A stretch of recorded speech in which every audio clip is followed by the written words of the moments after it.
하나님 아버지 감사합니다. 저희들의 예배를 받으시기에 너무나 합당하십니다. 하나님을 예배할 수 있는 인생이 되게 해주셔서 감사합니다. 하나님을 섬겨가면서 하나님을 닮아갈 수 있도록 내가 거룩하니 너희도 거룩해라, 그 말씀대로 저희의 인생을 인도해 주시옵소서. 예수님의 이름으로 기도하옵나이다. 아멘.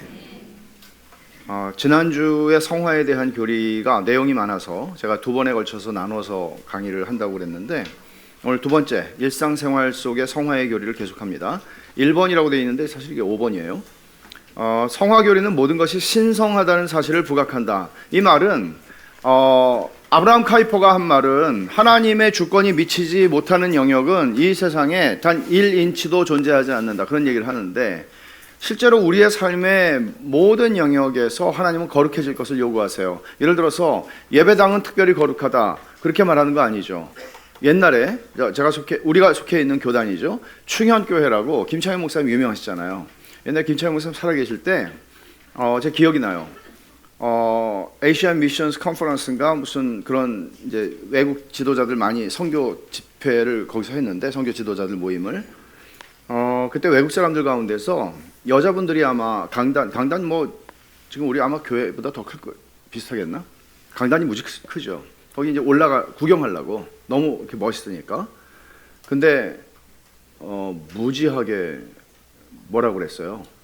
여자들이 거룩한 강단에 발을 이런 것들이 우리에게 있는 거죠. 그러니까 심지어 청소할 때도 이렇게 멀리서 빗자루 같은 걸로 이렇게 무슨 안수 안 받았는데 올라가냐, 그런 인식은 성경적이지 않죠. 심지어 우리가 예배당에 왔을 때, 예배당은 내가 살아가는 나의 침실보다도 거룩하다, 응접실보다 거룩하다, 성경적으로 합당하지 않죠. 그렇게 신앙이 분리되면 우리의 신앙은 왜곡될 수밖에 없고 이상해져요. 그래서 우리 삶의 모든 영역이 하나님의 성화의 대상이고 영역입니다. 모든 것이 하나님을 지향하며 구속의 의미를 지닌다. 여러분, 이 구속이라고 하는, 여기서 우리가 많이 쓰는 말이잖아요, 이 구속이라고 하는 말이. 근데 구속이라고 하는 말은 단순히 우리의 영혼을 구원한다는 의미를 넘어서는 더 포괄적인 개념이에요. 이거는 뭔가 하면 이 redeem이라고 하는, 이제 영어로 redeem이라는 말을 쓰는데, 이거는 다시 획득하는 거예요. 다시 되찾는 거예요. 그러니까 죄로 말미암아 우리의 삶의 모든 부분이 다 망가져 버렸잖아요. 그러니까 하나님에게서는 떨어져 나간 거예요. 근데 그걸 하나님이 다시 회복시키는 개념이에요. 그러니까 그렇지 않은 영역이 하나도 없는 거예요, 우리의 모든 영역에서. 그래서 성화의 은혜 때문에 결혼 생활, 자녀 양육, 일터, 이게 다 거룩한 영역이 되는 거예요, 그리스도인들에게는. 근데 이제 우리가 과거에, 지금도 그런 논란들을 우리가 가지고 있지만, 사람들이 믿는다고 하지만 교회에서는 충성 봉사하고 막 그냥 직분도 얻고 그렇게 하는데, 직장에서는 완전히 딴 삶을 사는 거죠. 그러니까 제가 처음에 우리 이제 2015년에 우리 교회에 왔을 때 되게 충격적인 얘기를 들은 거죠. 우리 자매들 가운데서 직장 생활하면서 아침에는 그 직장에 그 부서의 부장이나 뭐 이런 분들이 큐티도 한대요. 그러고는 술집에 가면은, 아니 뭐 저녁 뭐 회식 같은 거 할 때는 술 따르라고 그러고 2차 가자고 그러고, 심지어 한 자매가 했던 말이 기억이 나요. 자기는 노래방을 가면 계속 탬버린을 친대요, 앞에 나와서. 자꾸 자기를 건드리니까. 근데 그 사람들이 큐티한대요. 이걸 어떻게 해야 돼요? 저 그 얘기를 듣고요, 어디 가서 설교를 할 때도 제가 가끔 말하다가 그 얘기가 생각나면 그런 얘기 하거든요. 여러분 가운데 그런 사람도 있을 것 같다고, 있을지도 모르겠다고. 이게 현실이에요. 근데 장로고 집사예요.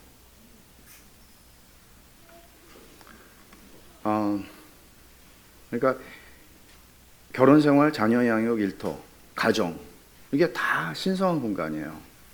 그리고 성적인 영역, 그리고 재정의 영역, 다 마찬가지예요. 그러니까 고린도전서 6장 19절에서 20절에서는 바울 사도가 그런 사람들이 굉장히 성적으로 문란했단 말이에요. 고린도 교회가. 그러니까 이제 그런 면에서 너희가 신앙생활 한다고 하면서 성적으로 문란한, 육체는 아무것도 아니야, 영혼이 중요해, 무슨 말이 안 되는 소리야, 바울 그렇게 얘기하는 거죠.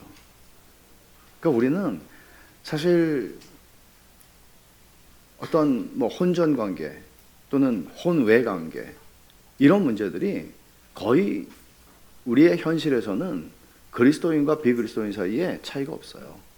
통계가 말해주는 거예요. 무서운 얘기잖아요. 눈 가리고 앙이잖아요. 근데 우리가 어떻게 난 구원받았으니까 괜찮아. 그러나 구원을 받았을 때 우리는 이거거든요. 하나님이 내게 구원을 받았어. 난 구원받았어. 예수님은 나의 구주야. 근데 구주의식이 많은 건 아니잖아요. 여러분은 어떻게 예수님을 여러분들에게 있어서 구주라고 말하면서 주님이라는 거는 롤드, 여러분들의 주인이란 얘기예요.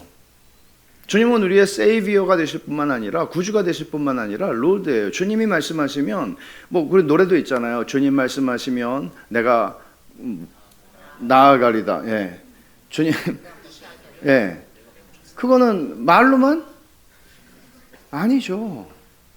내 쾌락과 내 감정이 요구하는 대로 살아가는 게 아니라는 거죠.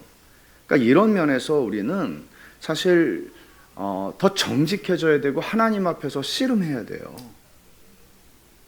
그리스도의 피로 말미암아 영원부터 영원까지 당신의 삶은 거룩한 땅으로 지정되었다.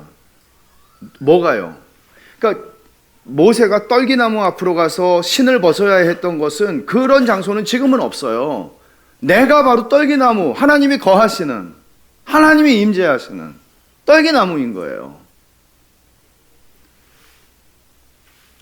그러니까 무릎을 꿇어 외경과 감사와 예배에 젖지 않을 수 없는 거죠. 우리의 삶을 그렇게 다루어야 되고, 내 육체를 그렇게 다루어야 하고, 내 영혼을 그렇게 간주해야 하는 것이죠. 6번, 역경은 성화의 주된 도구다. 고난의 문제죠. 이렇게 말하는 사람은 없어요. 내 평생 가장 편했던 3년 동안 나는 가장 많이 배웠고 주님을 닮아갔다. 이렇지 않아요.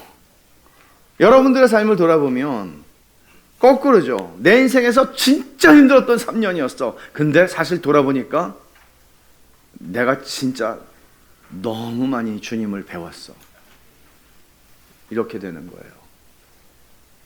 살면서 피하고 싶은 것들이 하나님이 우리 안에서 우리를 통해서 최고의 선을 이루시는 도구가 되는 사실을 우리는, 그러니까 원하는 것을 얻지 못했을 때 우리는 하나님이 왜 나한테 이러시나 하지만은, 사실은 그 왜에 대한 대답에는 그 질문의 왜라는 질문의 전제에는 하나님은 내가 원하는 것을 주신다는 생각이 있잖아요. 그런데 성경에 어디 그렇게 말했어요?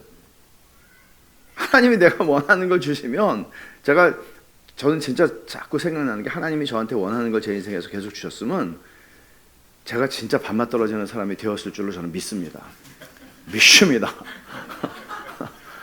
다 그래요. 우리가 하나님이 우리가 원하는 대로 우리 인생을 인도하시면은요, 밥맛 떨어지는 사람 돼요. 그러니까 감사하죠. 그래서 역경을 통해 하나님은 자아라는 우상 중의 우상과 안락의 우상을 깨뜨리신다. 이게 자기를 위해 살지 않고 자기를 위해 죽으시고 다시 살아나신 예수를 위해 살게 하시기 위해서 우리를 구원하셨다. 고린도후서 5장 15절에 그렇게 말씀하는 거예요. 그리고 그래서 역경에 대해서, 고난에 대해서 우리가 두 가지 태도를 가지는 게 중요한데, 처음, 성화의 은혜보다 안락을 더 중시할 때가 많음을 겸손히 자백하고 하나님의 구속 사역을 더 사랑할 은혜를 달라고 구하라. 그러니까 우리는 사실 솔직히 말하면 안락함을 좋아하죠. 안 좋아하시는 분 계세요? 주여 저에게 고난을 주시옵소서. 그거는 안 구해도 주시니까 걱정하지 마세요.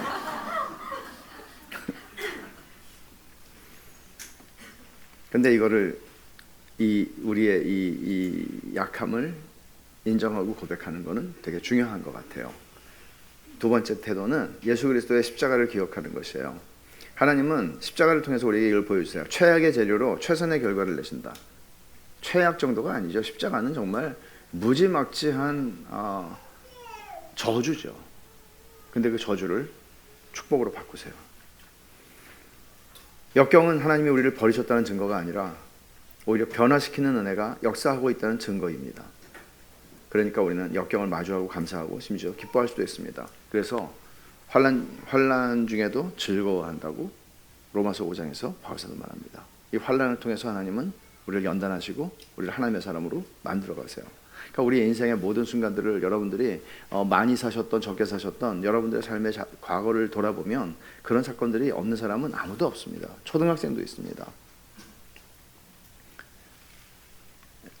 때로는 이유가 없는 고난은 그리스도인에게 없다. 이 말은 되게 말하기가 쉬운 말이고 정답이기도 한데 사실은 어려운 말이에요.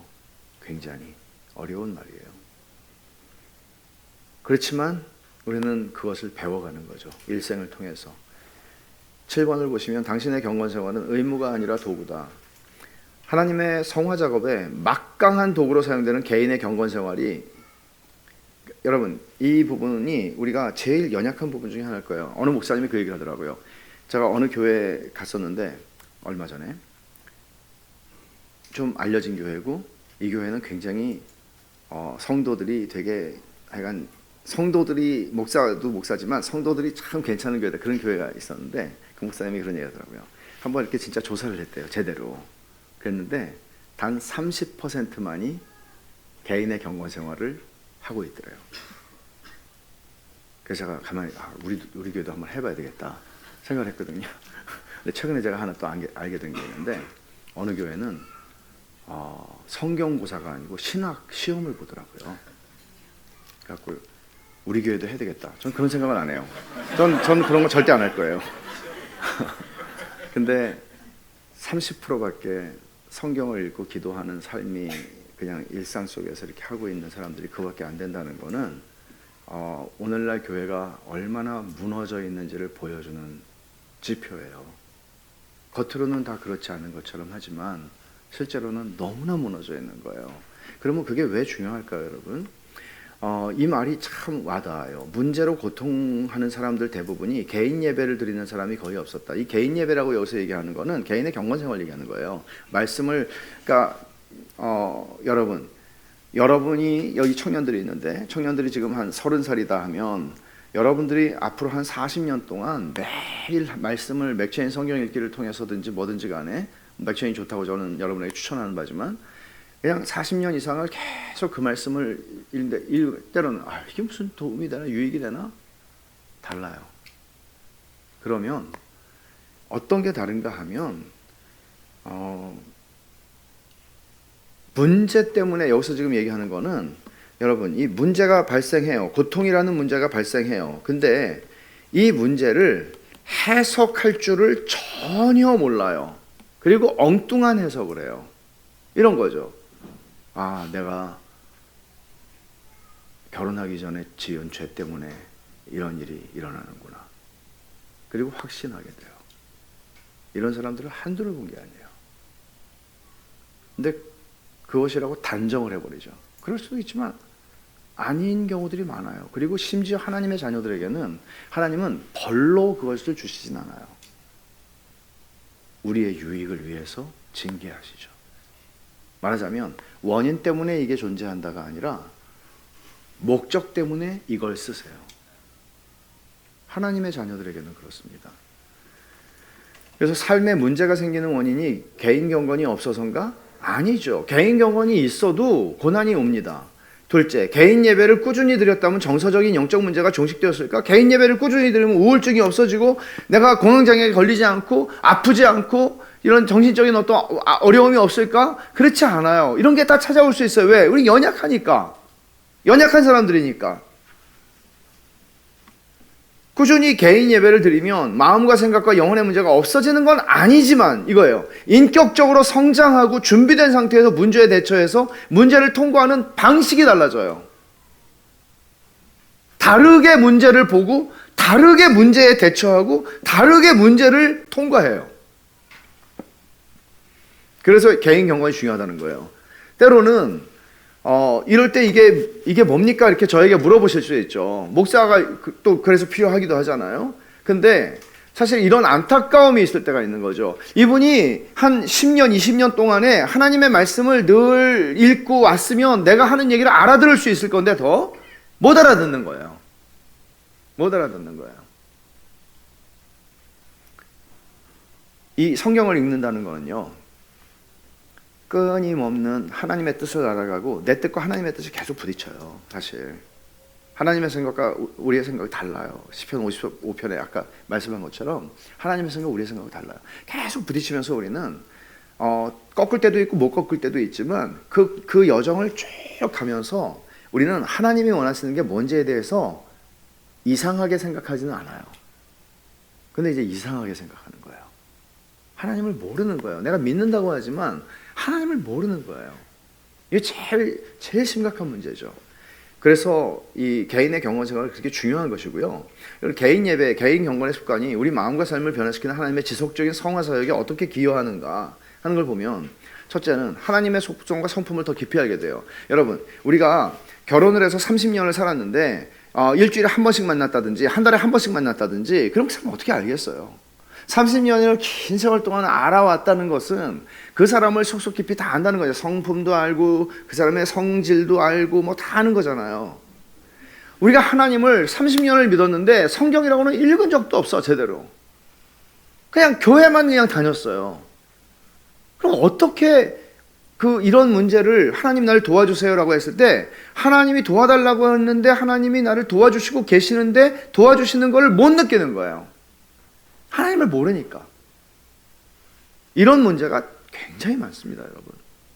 그러니까 다시 말하지만 여러분들이 매일 맥주의 4장을 다 읽는 거 시간 많이 걸리지도 않아요. 다 하는 게 좋아요. 다 하는 게 좋은데 그거 너무 힘들다 그러면 자기 수준에 맞춰서 오늘 매일 제가 올려드리는 거 있잖아요. 그거 한 장을 제가 올려드리는 거 그거를 읽고 성경을 안 읽는 사람이 있더라고요. 최근에 누굴 만났어요. 그래가지고 아니 제가 하나님이에요. 저는 해설을 거기다 쓴 건데. 그러니까 성경을 읽고 출근길에 아니면 5분 10분이면 들으니까 오디오 듣고 그리고 해설도 한번 읽고 그리고 기도하는 시간을 가지고 유튜브 볼 시간은 수도 없이 많은데 하나님 말씀 볼 시간이 없는 거예요. 그렇게 살면 안 돼요. 진짜 그렇게 살면 안 돼요. 하나님이 어떻게 역사하시는지를 더 분명히 이야기해야 돼요. 하나님을 아니까. 하나님을 향한 사람과 신뢰가 깊어져요. 그러니까 당황스러운 일을 만나도 당황하면서도 조금은 숨을 한번 쉬고 갈 수도 있어요. 때로는 하나님께 삶을 드리고 싶은 마음과 실제 헌신이 깊어지고 죄인, 고난당하는 사람, 성도로서의 자신을 더 깊이 알게 되고 다양한 거잖아요. 죄인이에요. 나는 고난을 당하고 있어요. 현실이에요. 근데 성도예요. 거룩한 성도예요. 또 하나님의 자녀로서 자신이 부름받은 삶을 더 깊이 이해하게 되고 하나님 말씀의 여러 진리를 더 깊이 깨닫고 실천하게 되고 예수 그리스도의 복음을 더 분명히 이해하고 실천하게 되고 죄와 유혹의 성질에 대한 인식이 깊어지고 죄를 깨닫고 자백하고 회개하는 습성이 일상화되고요. 더 잘 준비된 모습으로 영적 전투에 임해서 사탄의 공격을 맞서게 돼요. 하나님의 임재와 능력과 약속으로 그리고 그분께 사랑받는 복으로 말미암아 점점 더 감사함이 넘치는 거죠. 그러니까 사실 이게 그리스도인의 삶인데요. 그렇다면 작년과 지금 2년 전과 지금, 3년 전과 지금, 아니 10년 전과 지금 여러분들은 진보가 있었습니까? 왜 없었을까요? 만약에 뭐 우리가 너무 이제 또 자학적으로 판단할 수 있으니까 근데 왜 없었을까요? 없다면 사실은 이런 경건 생활은 절대적으로 중요해요.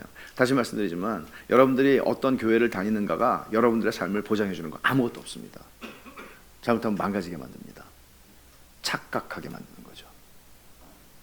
그 씨름은 대신해 주지 못해요. 아무도 대신해 줄 수 없어요.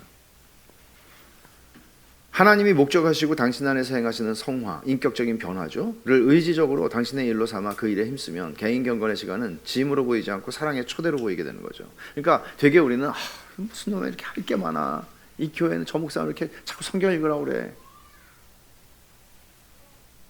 짐이 아니게 되는 수준으로 가는 거예요. 여러분 생각해 보십시오. 목사가 설교를 하기 위해서 성경을 읽어요. 직업 때문에 설교를 하기 위해서, 가르치기 위해서 성경을 읽어요. 난 안 먹고.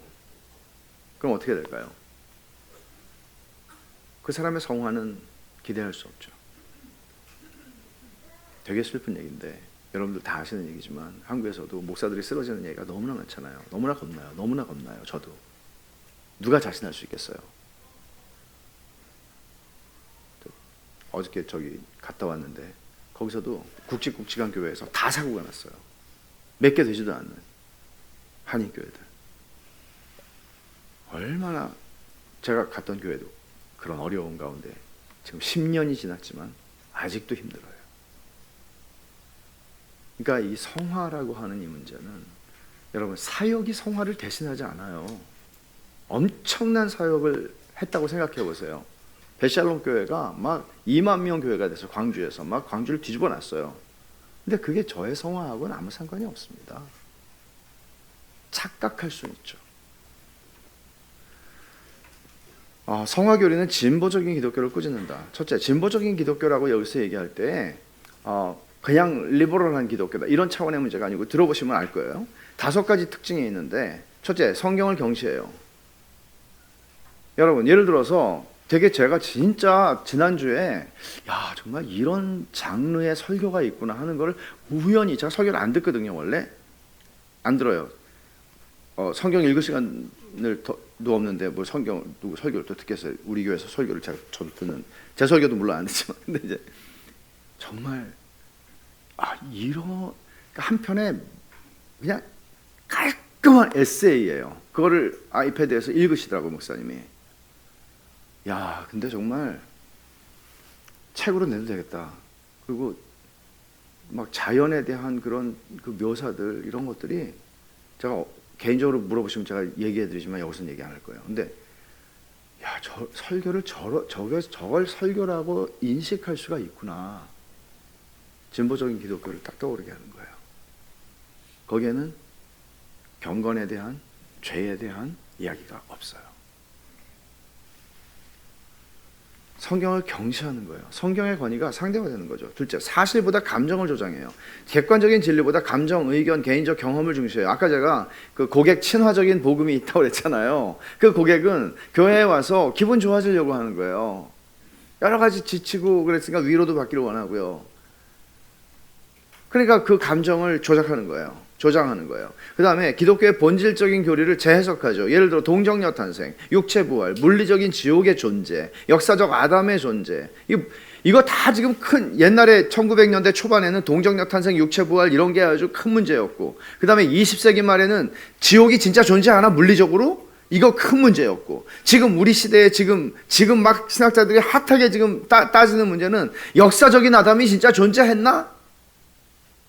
그러니까 성경의 중요한 본질적 요소들을 다 흔들어요.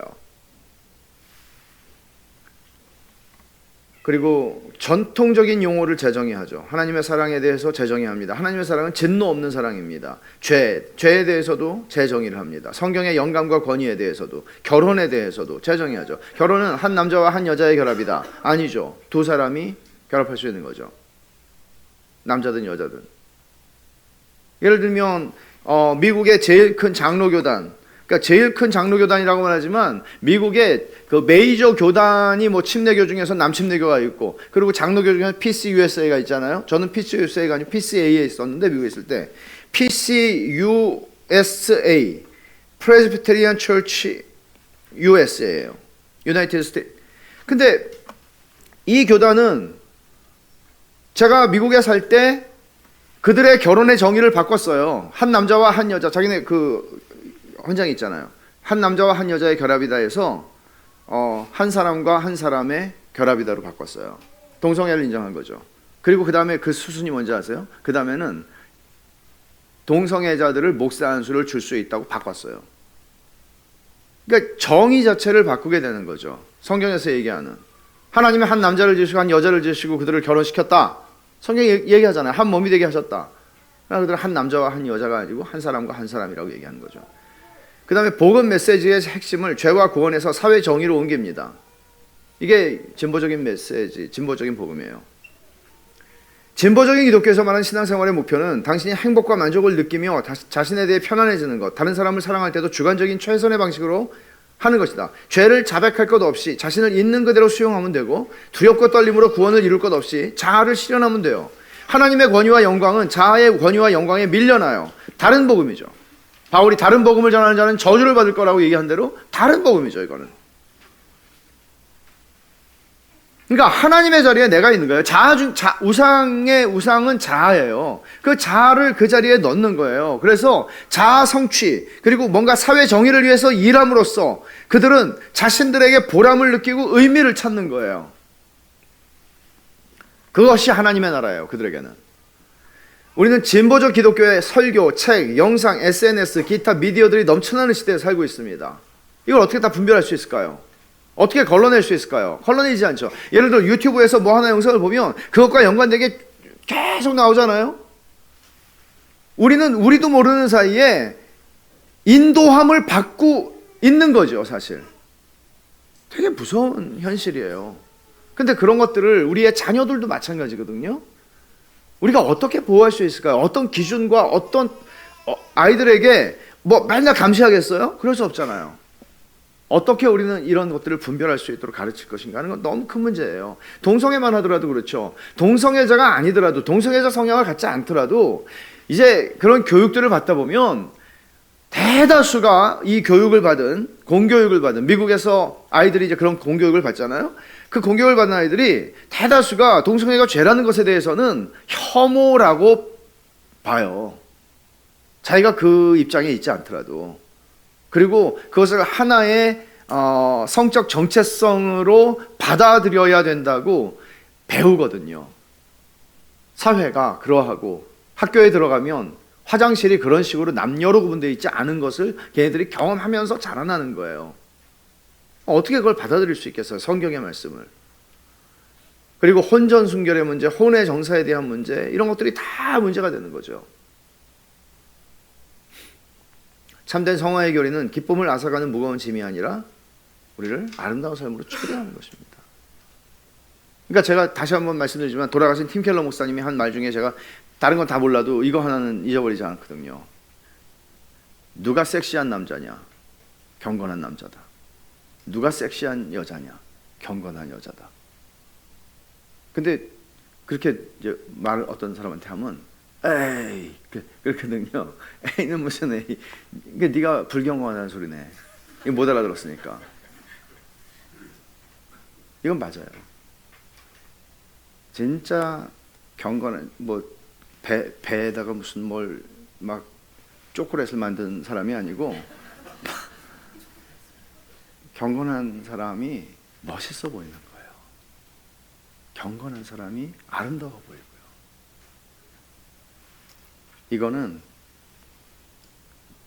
단순히 어떤 청년 세대들만에 해당되는 문제가 아니고 우리의 일생에 걸쳐서 나타나는 거예요. 보세요. 나이가 들어가면서 옛날 같은 힘 없어지죠? 잊어버리죠? 옛날처럼 못해요.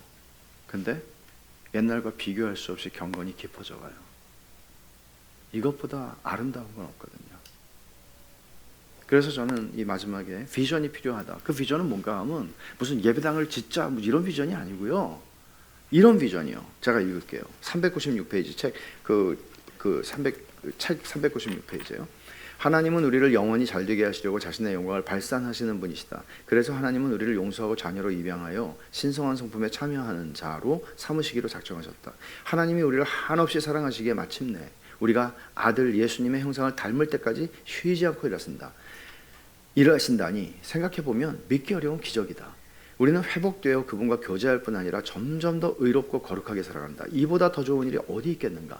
성화는 무거운 짐이 아니라 경축해야 할 좋은 선물이다. 물론 우리는 성화의 여정에서 역경과 희생도 경험하지만 그 과정에서 해롭고 위험한 것들은 죽고 선하고 놀라운 것들은 산다. 길을 가는 동안 세상을 사랑하는 마음은 약해지고 주님을 사랑하는 마음은 점점 자라간다. 성장의 발걸음을 내디딜 때마다 각종 우상은 무너지고 하나님께 드리는 예배가 우세해진다. 어디서요? 우리 마음에서요. 길 모퉁이를 돌 때마다 우리 마음의 충정이 구원자와 그분의 나라 쪽으로 조금씩 더 옮겨간다. 여정 중에, 인생의 여정 중에, 성화의 여정 중에 우리는 더 이상 출발지를 뒤돌아보지 않고 영원한 본향을 사모하며 바라본다. 우리는 이렇게, 물론 여기에는 70대부터 지금 20대까지 다 있잖아요. 근데 우리는 이렇게 세월을 보내자고요. 왜냐하면 이게 그리스도인이 세월을 살아가는 선택이 아니고 이거밖에 없으니까. 그래서 생각해 보십시오. 우리의 주님이 나를 부르실 시각이 가까워 올수록 저는 소망이 있는 거죠. 요 모습은 아니겠구나. 하나님이 몇 년을 더 살게 할지 모르겠지만 요 모습은 아니겠구나. 좀 눈부시게 주님을 닮아가는 모습으로 주님 앞에 가고 싶다. 우리가 서로에게 그렇게 가면 좋겠어요. 그런 면에서 지금 20대들과 30대들에게는 그들은 얼마나 정말 럭키한 사람들입니까? 그런 생각이 드시지 않으세요, 권사님? 예. 예, 젊을 때 이런 비전을 가져야 돼요. 내 안락함과 내 행복함과 내 짜릿함을 위해서 진짜 중요한 걸 놓치면 늙으면 비참해져요. 늙을수록 아름다운, 눈부시게 아름답고 영화로운. 기도합시다.